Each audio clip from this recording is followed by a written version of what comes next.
This coming Thursday, Arizona teachers plan to walk off the job. They have been promised a 20% pay raise by the governor by the year 2020, but no word on extra educational funding or wage increases for support staff.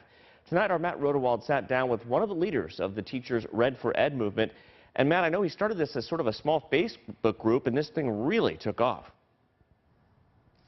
It really did, Mark. A quick story for you. Pecatonica, Illinois, 2011. The issue in that small town with a school of about 200 students or so, GPA levels. They wanted to drop the levels so that more students could participate.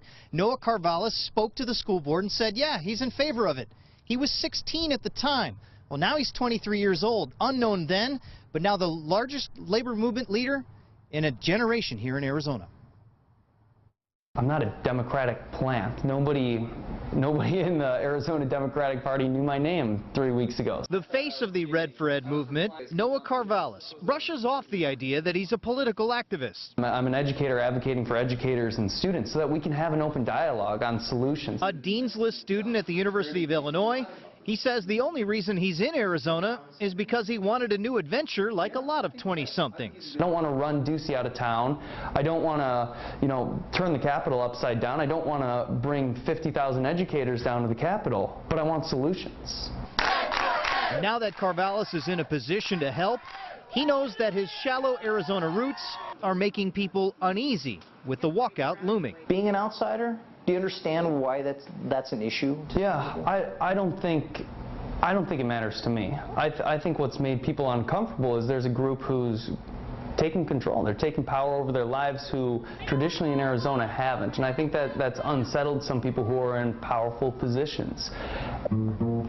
Yeah. From an unknown small-town kid to now the organizer of Arizona's biggest labor movement, Carvallis knows that he is about to disrupt millions of lives. What do you say to those parents who say, how does this help the students when you're pulling them away from the classroom? Yeah, because ideally at the end of the day, we get a deal that helps those students.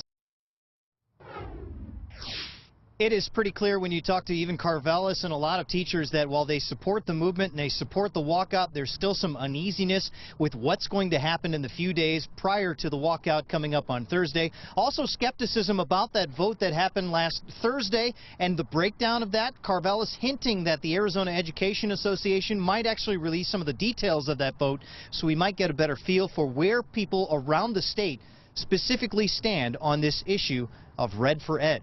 Reporting tonight in Phoenix, Matt Rodewald, Fox 10 News.